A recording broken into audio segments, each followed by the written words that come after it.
Diné. Good morning. My mother named me Patricia Catherine McCabe, and I'm actually named after St. Patrick. That's how wild this world is. Because that was my due date. And so I come from the Diné people, not the Diné people of Canada. In the program, in one place it says I'm from the US, and in another place it says I'm from Canada. I'm actually from the Southwest United States. And so in that way I'll greet you the way that we formally greet our relatives. She'iya tachini nishli aro ashi bashichin ma'dishgejne dashanale klaushi dashiche aguat aus dani nishli. And so I'm telling you about my mother's clan and my father's clan, my father's father's clan, and my mother's father's clan. And so sometimes I joke and I say that that's my spiritual GPS coordinates. I want to acknowledge Sister Diem's story. I know how to sit here and not feel a thing when she tells that story. I learned how to do that.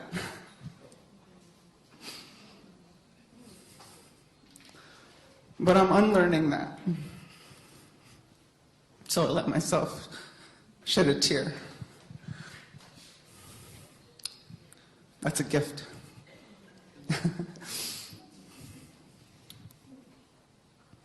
I'm really grateful to meet Barbara. Thank you. She covered a lot of ground that I was thinking about covering this morning. No, that's perfect, because there's so many things to talk about. I'm like, okay, she covered that part. But I brought this medicine here. This is a buffalo robe. And it's very precious to me. I have a different story, but equally sad, maybe. And this buffalo medicine has helped me to come through it. So I wanted to bring this buffalo medicine here. I was also adopted into the Lakota people's tradition. And I was given a name in that way, and that's Wayakpa Najinwi. Wayakpa Najinwi. And that means woman stands shining. So I do my best to live that name. Sometimes, I think I hear other people's names that describe something that happened to them or some very powerful trait that they have, and I think, wow, my name sounds a little passive. I'm standing. And my spirit helpers say to me, the fact that you can shine after everything that has taken place is a good medicine. So I'm grateful for my name. This incredible relative, Tatanka Oyate, symbolizes the giveaway in many ways. It represents food, clothing, and shelter.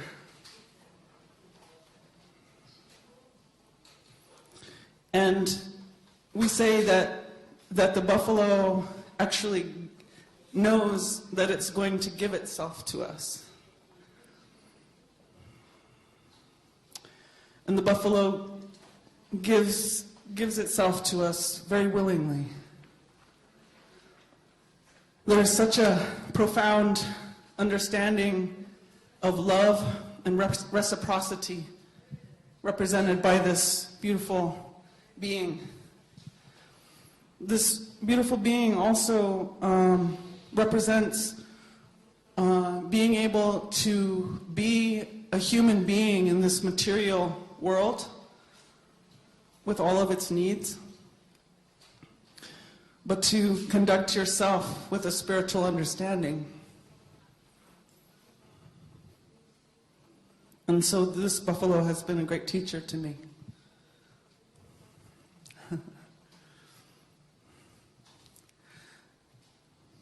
There's so much to say, but I'm going to be brief. Okay, so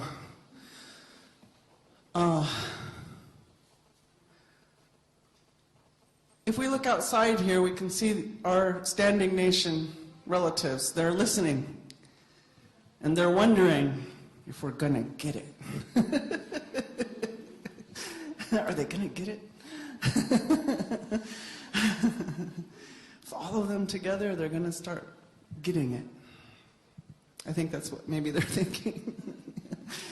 But if we take a look at them, you know, we might see that everything around us is doing one thing. It's doing one thing. It's doing one thing. It's making more life. It's making more life. And then it goes through its life cycle and it comes around to its time and its death. But it's really making more life. And even that death is going to create more life. So all the flying ones, swimming ones, creepy crawling ones, standing nation, two-leggeds, five-fingered ones. You know, when I look around, I think, the plan has to be life. I think that's the plan. It's life. And when we do these ways, when we approach this medicine, when we approach these medicines, we say, we do this so that the people can live. We do this so that the people can live. And that has taken on such a deep meaning for me. So if it's all about life,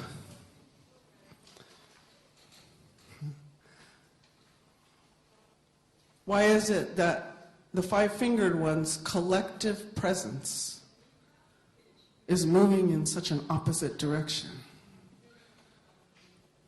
What happened? What happened?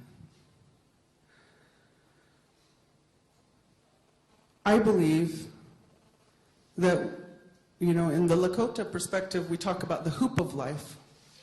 And every life form gets to have their place on that hoop. Is given, is gifted, if you will, is gifted a place on that hoop. And the five-fingered ones, we have one place on that hoop. Somebody said it yesterday. The thing about the hoop is if one member of that circle bails out on the plan, the integrity of the hoop begins to fail. It's reliant on all members. And so I think about it and I think, so we are part of that hoop. We were gifted that place. So we must be designed. We must be a part of this plan. We're designed for thriving life. And so that's my inquiry. My inquiry is, what is my design for thriving life? There's many places to inquire about this. The place that I've chosen to inquire is what does it mean to be the divine embodied feminine at this time? What am I designed for? To contribute to that hoop, to uphold that hoop. And we might even say to uphold the honor of being a five-fingered being. I want to uphold the honor of being a five-fingered being because there is honor in it. And so one of the ways that I look at it is, how has the feminine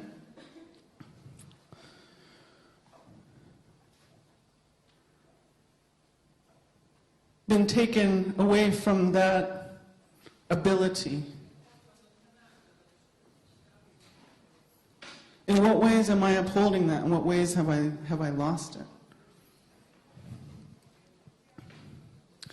And so one of the things that came to me, and Barbara was speaking about it, was through these ceremonies I learned that every month I have an opportunity to fulfill a spiritual capacity that was given to me as woman because of my biology. I have the opportunity to offer the holy altar of life to this Mother Earth, not just on behalf of women, but on behalf of the five-fingered ones and upholding that part of our part of the hoop of life. When I take that time, and I have done it with other women in ceremony, but patriarchy has also invaded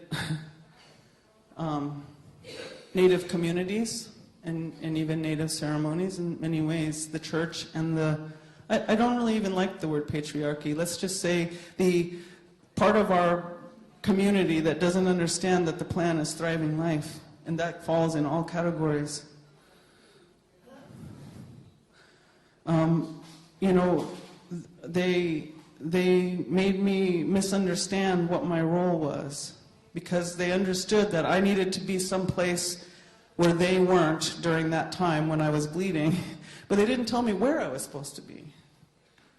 And that part, I have yet to meet the elder women from our tradition that can really specifically say. But that's the beauty of this time, is that the earth herself can speak to us. Somebody was saying it yesterday, that our very languages arise out of the earth. It would be better for us not to lose the languages that describe how to be here. All the many indigenous languages that tell us how to be a five-fingered being in this hoop of life. It would be much better for us not to lose them.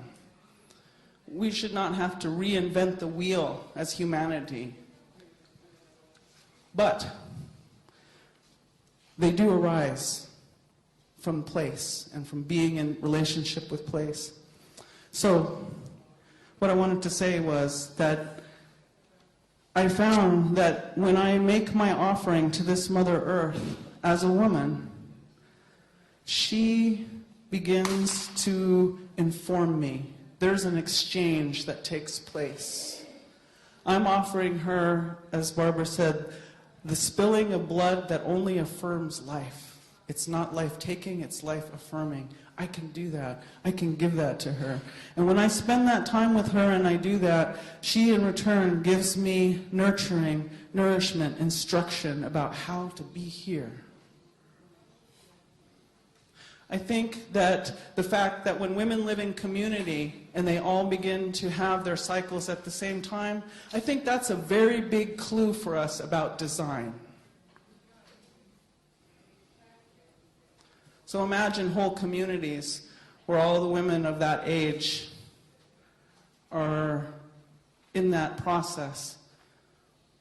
And they tell us that we used to have the dream lodges, and that we used to have communal dreams, and that those dreams were an integral part of our well-being as community for men, women, children. So in this contemporary world, the most powerful parts of a woman's contributions to the design for thriving life have been hidden, misled, taken. So even today, and there are many stories, and I honor all women, like I honor my sister and her story. Under these onslaughts, we've all been faced with very, very difficult choices, and we've all done our very best. And I honor that. And I also say that Western medicine has told women, you don't have to have all these things. You can take a pill and never have to have a moon time. It'll be much more convenient for you. You know, we plug it up and we shut up. Act like nothing's happening. Listen to Sister's story here and act like nothing is happening. Feel yourself giving life to this Mother Earth and put on your pantyhose and your pumps and go into the office and pretend that nothing is happening. Something's happening. And then even at my time in life now, I'm done with being able to make that offering, and I'm so grateful that somebody, this Mother Earth primarily, gave me instruction to say, this is what you can do, daughter. But now I'm past that time. And I'm past that time too. But I wanted to just, I always don't like to leave any of the elder women who are beyond that time hanging. They're like,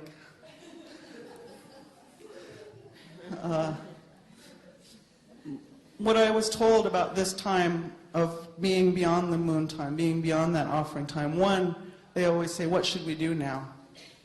And I say, talk to the younger women. If you make a time and if you make a place to make that offering, she will come to meet you. She will give you instruction. You will have a relationship. And I will warn you, it will take over your world. It will take over your world. And that's a good thing. I started going to job applications, applying for jobs and saying, I will make you happy, happy, happy that you have me, and I will not be here 4 days out of every month. And I can't tell you exactly when they're going to be.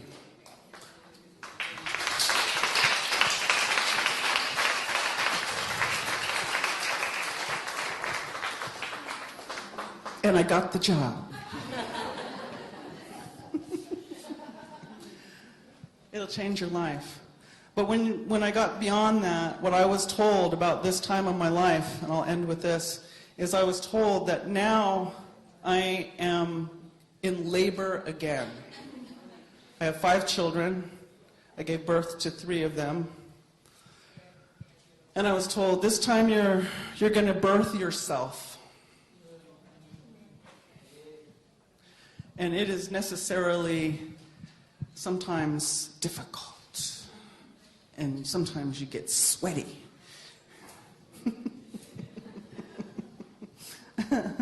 But they told me, if you will stay with that journey and you will see it to its fruition, that you will claim a seat in the Grandmother's Lodge. And they say the Grandmother's Lodges must be reinstituted on this earth. The Grandmother's Lodges are the counterpart to masculine leadership. And when I think about the Onondaga Nation, I got a chance to meet Chief Jake Edwards, and he was describing how it's in the Grandmother's Lodge that they choose the men's leadership. That's not the model for all Indigenous peoples, but there's one. And I have this little fantasy. What if the Grandmother's Lodges were choosing the President of the United States?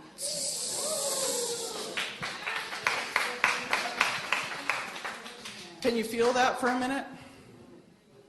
How different would this world be? So we can see the power and the beauty and the love and the care that is possible. I always say, we can choose anything we want. We can make it anything that we want. Some people say, yes, but there are laws to govern. But really, we choose this? I always say, if we can agree and create daylight savings time, we can do anything. That interrupts everybody's life, right? So, to the men, I want to say to you, the more that I have come to attend to my capacity as the feminine, the more grateful I have become for your capacity as the masculine. Thank you, thank you, thank you for those beautiful gifts that you hold. When I am attending to this business, I don't have the kind of mind that this world out here demands of me. And I'm not supposed to have it either. I have another kind of way of moving and logic and bringing. But someone also has to attend to being in time and space And I know that you also have the capacity to journey and dream and travel. But I appreciate so many of those aspects. A young man helped me bring my buffalo rope here today. I thank you for that. I can't do that anymore. And I don't want to. I have to use my energy for other things now. So I want to say to you that my prayer for you now is to pray that you will be just as powerful as you can possibly be. And it took me a long time to be able to make that prayer for you because to make that prayer for you in the way I was understanding the world would be to cut my own throat. But now I can make that prayer for you. And this has been the beauty, is a reunion with the masculine by understanding who I am as the feminine. And now my prayer is for you to be as powerful as you can possibly be in service to thriving life. In service to thriving life. That's what the plan is.